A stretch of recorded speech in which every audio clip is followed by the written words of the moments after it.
خوش آمدید، خیر مکتب ہے آپ سب سامعین ناظرین کا اس قنات پہ۔ آج کے اس ویڈیو میں پڑھیں گے سمسٹر 2 اردو MIC 2 کی میراتھن کلاس۔ اس کلاس میں ہم نے جتنے MIC 2 میں ٹاپکس پڑھے ہیں اور سارے یونٹ ایک ویڈیو میں ہم کمپلیٹ کریں گے۔ سارے ٹاپک کو پڑھیں گے اور کچھ ضروری سوال بھی دیکھیں گے۔ آئیے اپنے سبق کو پڑھتے ہیں۔ آئیے ہم میراتھن کلاس کو شروع کرتے ہیں۔ ٹھیک ہے، پہلے یونٹ میں ہمیں مضمون اور انشاء کے بارے میں پڑھنا ہے۔ مضمون اور انشاء کو پڑھنے کے بعد دوسرے ٹاپک میں ہمیں امید کی خوشی پڑھنا ہے، جسے سر سید احمد خان نے لکھا۔ اس کے بعد میر کلو کی گواہی، جسے انجم مانپوری نے لکھا۔ تو سب سے پہلے ہم یہاں پر مضمون اور انشاء کو پڑھتے ہیں، اس کے بعد ایک ایک کر کے ہم ہر ٹاپک کے بارے میں شارٹ میں پڑھیں گے۔ آئیے پڑھتے ہیں۔ دیکھیے لکھا ہے مضمون نگاری۔ مضمون نگاری اردو نثر کی ایک اہم غیر افسانوی صنف ہے۔ انگریزی میں اسے ایسے کہتے ہیں۔ دیکھیے مضمون نگاری جو ہے وہ اردو نثر کے ایک اہم غیر افسانہ، مطلب یہ افسانہ نہیں ہے، افسانہ سے مختلف صنف ہے جو ضروری ہے۔ انگریزی میں اسے ایسے کہتے ہیں: کسی بھی موضوع پر اپنے خیالات کو سادہ مرتوب، مدلل اور مؤثر انداز میں پیش کرنے مضمون نگاری کہلاتا ہے۔ دیکھیے اپنی کسی بھی خیالات کو کسی بھی ایک ٹاپک پہ کچھ لکھنا ہو تو اس پہ اگر لکھا جائے کسی ایک موضوع پہ تو اسے مضمون کہتے ہیں۔ اردو میں آغاز، دیکھیے مضمون کی اردو میں آغاز کے بارے میں لکھا ہے۔ اردو میں مضمون نگاری کا آغاز دلی کالج سے ہوا۔ دلی کالج جو تھا وہاں سے اردو مضمون کا آغاز ہوا۔ سر سید احمد خان اور ان کی رفقا نے اس صنف کو فروغ دیا۔ دیکھیے سر سید احمد خان نے اس صنف کو اور بڑھاوا دیا۔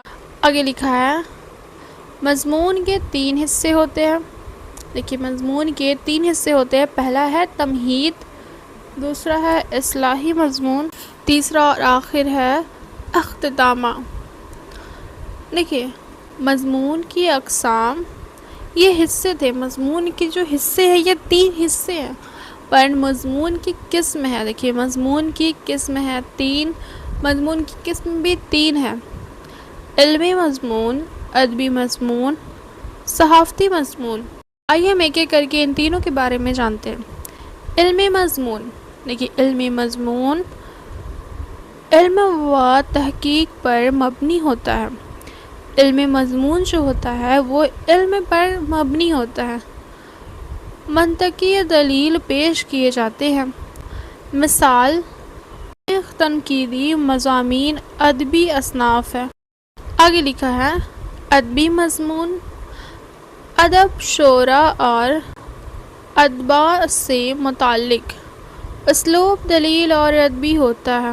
طنز و مزاح اور انشائیہ بھی اس میں شامل ہے۔ آگے لکھا ہے صحافتی مضمون، یہ آپ کا آخری مضمون کا قسم ہے۔ اس میں ہے لکھا ہے حالات حاضرہ اور سماجی و سیاسی مسائل پر لکھا جاتا ہے۔ یہ ایک طرح سمجھ لیں سوشل کے لیے جو لکھا جاتا ہے، سماج کے لیے حالات جو بتائے جاتے ہیں اس کے لیے۔ حقائق، اعداد و شمار اور غیر جانبداری ضروری ہوتی ہے۔ یہاں پہ مضمون آپ کا مکمل ہو گیا۔ اب ہم امتحان میں اہم سوال کو کچھ دیکھیں گے جو ہمارے امتحان میں آ سکتے ہیں۔ دیکھیے آپ اس سب سوال کو آپ گھر پہ پریکٹس کیا کریں کہ ایگزام میں اگر آئے گا تو آپ اس کو لکھ سکیں۔ آپ ایسا نہ ہو پین رک جائے، آپ سوچتے رہ جائیں۔ آپ پہلے سے پریکٹس کرے رہیں گے تب نہ آپ لکھیے گا۔ دیکھیے لکھا ہے پہلا سوال ہے مضمون نگاری کی تعریف لکھیں۔ دوسرا ہے اردو میں مضمون نگاری کا آغاز کب اور کس نے کیا۔ تیسرا ہے سر سید احمد خان نے نزدیک اچھے مضمون کی شرائط بیان کرے۔ چوتھا ہے مضمون کی اجزائے لکھے۔ پانچواں ہے مضمون کی اقسام بیان کرے۔ آخری ہے علمی، ادبی اور صحافتی مضمون میں فرق واضح کرے۔ دیکھیے آپ کا یہ سب سوال بہت ضروری ہے آپ کے امتحان کے لیے، تو اس سے آپ چاہیے کہ آپ اس سے جتنا پریکٹس کریں اتنا اچھا آپ کے لیے۔ دیکھیے آپ کا پہلا یونٹ کا پہلا ٹاپک کمپلیٹ ہو گیا ہے۔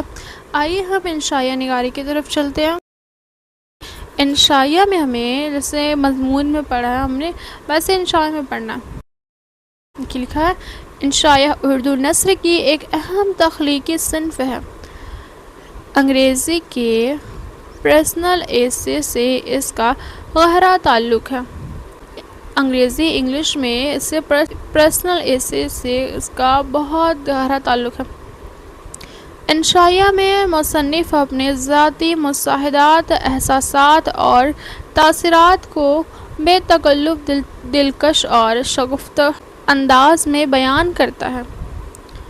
آگے لکھا ہے اس کا مقصد محض معلومات دینا نہیں بلکہ قاری کو لطف، فکر اور احساس فراہم کرنا ہوتا ہے۔ آگے لکھا ہے انشائیہ کی خصوصیات۔ انشائیہ کے خصوصیات دیکھیے لکھا بے تکلف اور بے ساختہ انداز بیان، ذاتی مشاہد اور تجربات، شگفتگی، تازگی اور ندارت، ندم روا اور دلکش زباں، تخلیقی انداز، طنز و مزاح کا عنصر ہو سکتا ہے مگر لازم نہیں۔ دیکھیے انشائیہ اور مضمون میں فرق، یہ مضمون ایک طرف لکھا ہے ایک طرف انشائیہ، آپ اس سے اس دونوں کے فرق کو دیکھ سکتے ہیں۔ دیکھیے مضمون میں لکھا ہے معلومات اور دلائل پر مبنی، اور جبکہ انشائیہ میں لکھا ہے ذاتی احساسات اور تاثرات پر مبنی۔ دوسرا لائن ہے مضمون میں لکھا ہے اصلاحی یا تعلیمی مقصد، اور انشائیہ کا ہے تخلیقی اور ادبی انداز۔ آخری لائن ہے مضمون کا منطقی ترتیب، اور انشائیہ کا ہے مصنف کی شخصیت نمایاں ہوتی ہے۔ آگے لکھا ہے اردو میں انشائیہ نگار۔ دیکھیے انشائیہ نگار کے بارے میں لکھا ہے، انشائیہ کے بارے میں لکھا ہوا ہے اردو میں انشائیہ کی ابتدائی کے بارے میں اختلاف رائے پایا جاتا ہے۔ مولانا محمد حسین آزاد کو ابتدائی انشائیہ نگار میں شامل کیا جاتا ہے۔ رشید احمد صدیقی کو جدید اردو انشائیہ کا اہم اور کامیاب انشائیہ نگار مانا جاتا ہے۔ اہم انشائیہ نگار کچھ دیکھیے یہاں پہ اہم انشائیہ نگار کے نام دیے ہیں، آپ اسے نوٹ کر لیں، آپ یہ سب جانکاری آپ کو ہونی چاہیے۔ دیکھیے پہلے ہیں مولانا محمد حسین آزاد، عبدالحلیم سرور، خواجہ حسین نظامی، مرزا فرخت اللہ بیگ، رشید احمد صدیقی، پطرس بخاری، کنہیا لال کپور، شوکت تھانوی، ابن انشا۔ کیا پہ امتحانی اہم سوالات، دیکھیے امتحان میں اہم سوالات انشائیہ نگار سے جو آ سکتے ہیں، دیکھیے لکھا انشائیہ کی تعریف بیان کرے۔ دوسرا ہے انشائیہ کی خصوصیات لکھے۔ تیسرا ہے انشائیہ اور مضمون میں فرق واضح کرے۔ یہ والا تو آپ کا بہت امپورٹنٹ کوشچن ہے، اس کو آپ پریکٹس کریے گا ہی کریے گا کیونکہ یہ آپ کا امتحان میں آئے گا۔ چوتھا ہے اردو کے اہم انشائیہ نگار کے نام لکھے۔ پانچواں ہے رشید احمد صدیقی کی انشائیہ نگاری پر نوٹ لکھے۔ دیکھیں گے اب آپ کا پہلا یونٹ کمپلیٹ ہو گیا ہے، اب ہم دوسری یونٹ کی طرف چلتے ہیں۔ دوسری یونٹ میں ہمیں سر سید احمد خان کی لکھی امید کی خوشی پڑھنا ہے اور ان کے بارے میں یعنی سر سید احمد خان کے بارے میں بھی جانکاری لینا ہے۔ آئیے پہلے ہم سر سید احمد خان کے بارے میں پڑھتے ہیں، اس کے بعد ان کی امید کی خوشی کے بارے میں پڑھیں گے۔ آئیے پڑھتے ہیں۔ لکھا پیدائش 1817 عیسوی دلی، وفات 1898 عیسوی۔ عظیم مسئلہ ادیب اور ماہر تعلیم، مسلمانوں میں جدید تعلیم فروغ کے لیے کام کیا۔ مسلمانوں میں جدید تعلیم کے فروغ کے لیے، جدید یعنی نئی تعلیم کے لیے کام کیا۔ علی گڑھ تحریک کے بانی، سادہ اصلاحی اور حقیقت پسندانہ انداز تحریر ان کی نمایاں خصوصیات ہے۔ آئیے ہم ان کے لکھے امید کی خوشی کی طرف چلتے ہیں۔ دیکھیے لکھا ہے، امید کی خوشی ایک اصلاحی اور اخلاقی مضمون ہے۔ اس میں امید کی اہمیت اور اس کے انسان کی زندگی پر اثرات بیان کیے گئے ہیں۔ بتاتے ہیں کہ امید انسان کو مشکلات میں بھی ہمت دیتی ہے۔ بالکل صحیح بات ہے، اگر آپ کبھی بھی کسی بھی مشکل میں ہو، امید نہ چھوڑے، امید نہ ہارے۔ آپ جس طرح امید کریں گے اللہ سے، اللہ آپ کو اس طرح ملیں گے۔ اس لیے ہمیشہ اچھا امید کرے، پازیٹیو سوچے، آپ کے ساتھ پازیٹیو ہوگا۔ آگے لکھا ہے، امید انسان کی زندگی کا سرمایہ ہے۔ امید انسان کو محنت کرنے پر آمادہ کرتی ہے۔ نا امید انسان کو کمزور بنا دیتی ہے۔ کامیابی حاصل کرنے کے لیے امید اور مسلسل کوشش ضروری ہے۔ بالکل صحیح بات ہے، اگر آپ کسی بھی کامیابی کو حاصل کرنا چاہتے ہیں تو آپ کو پہلے امید رکھنا ہوگا کہ ہاں اللہ دیں گے، میں محنت کر رہا ہوں یا کر رہی ہوں، اللہ دیں گے۔ مایوسی سے بچ کر اللہ پر بھروسہ رکھنا چاہیے۔ دیکھیے امید کی خوشی کا مرکزی خیال، دیکھیے لکھا ہے، امید انسان کی زندگی میں نئی توانائی، حوصلہ اور کامیابی کا ذریعہ ہے۔ جو شخص امید نہیں چھوڑتا وہ مشکلات کا مقابلہ کر کے کامیاب ہو جاتا ہے۔ اہم نکات، امید انسان کو زندہ رکھتی ہے۔ امید سے اہمیت پیدا ہوتی ہے۔ نا امید ترقی کی دشمن ہے۔ نا امیدی ترقی کی دشمن ہے۔ کامیابی کے لیے امید اور محنت دونوں ضروری ہے۔ اللہ تعالیٰ پر بھروسہ رکھنا چاہیے۔ امتحان کے لیے کچھ ضروری سوال۔ پہلا ہے، امید کی خوشی کا مرکزی خیال بیان کرے۔ دوسرا ہے، مصنف نے امید کی اہمیت کیسے بیان کی ہے۔ تیسرا ہے، نا امید کی نقصان لکھے۔ اور آخری ہے، امید انسان کی زندگی کو کیسے بدلتی ہے۔ کہ آپ کا یونٹ 2 بھی کمپلیٹ ہو گیا ہے۔ اب ہم یونٹ 3 کی طرف چلتے ہیں۔ یونٹ 3 میں ہمیں میر کلو کی گواہی پڑھنا ہے، جسے انجم مان پوری نے لکھا ہے۔ تو پہلے ہم انجم مان پوری کے بارے میں کچھ ڈیٹیل جان لیتے ہیں، اس کے بعد ہم اس ٹاپک کو پڑھیں گے۔ لکھا ہے، اصل نام نور محمد، پیدائش 1881 گیا بہار۔ ان کی پیدائش گیا میں ہوئی تھی۔ وفات 27 اگست 1958۔ اردو کے مشہور طنز و مزاح نگار، شاعر اور ادیب تھے۔ رسالہ ندیم کے مدیر رہے۔ ان کی تحریروں میں مزاح، حاضر جوابی اور معاشرتی اصلاحی نمایاں ہے۔ ان کی مشہور تخلیقات میں میر کلو کی گواہی، صاحب کا کتا، میرا روزہ وغیرہ شامل ہے۔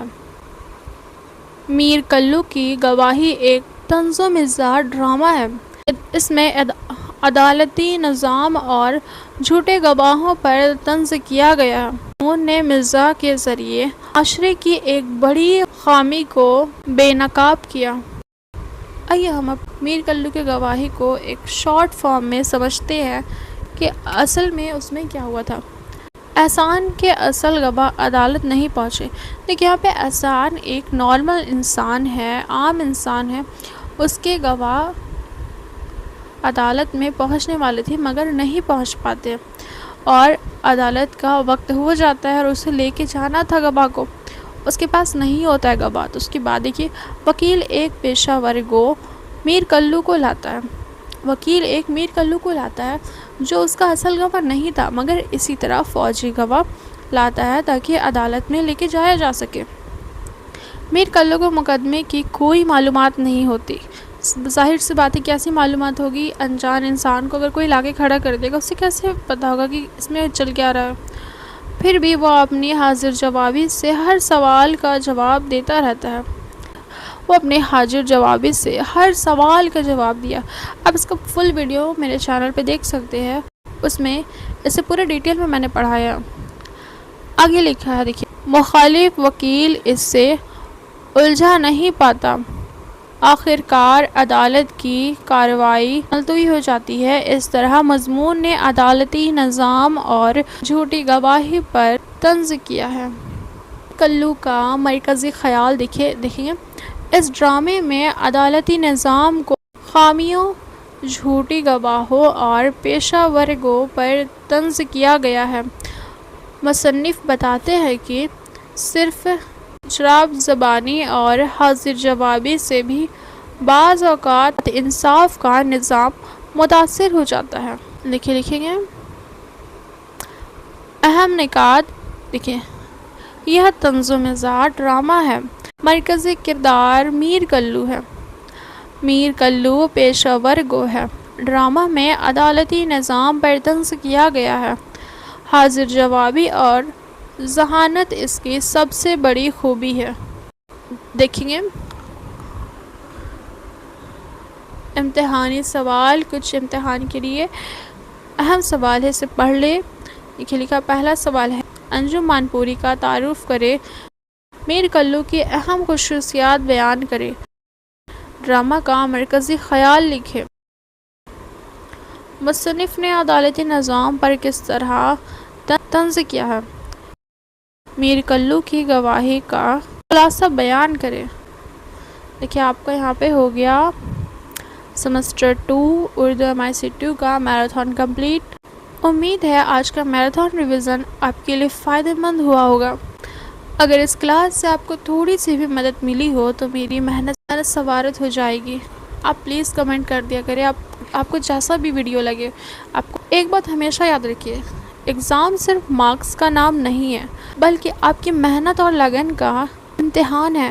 روز تھوڑا تھوڑا پڑھنے کا عادت بنائیں، چھوٹے چھوٹے قدم ہی بڑے کامیابی تک لے جاتے ہیں۔ اگر کسی ٹاپک میں دقت آئے، گھبرائیے مت، دوبارہ پڑھیے، سوال پوچھیے اور پریکٹس کیجیے۔ آپ مجھے کمنٹ کر دیا کریں اگر کوئی کسی بھی ٹاپک میں دقت ہو۔ اپنا خیال رکھیے، دل لگا کر پڑھائی کریں۔ میں ہمیشہ کوشش کرتی رہوں گی کہ آپ کی پڑھائی کبھی نہ رکے۔ انشاءاللہ پھر ملیں گے اگلی کلاس میں۔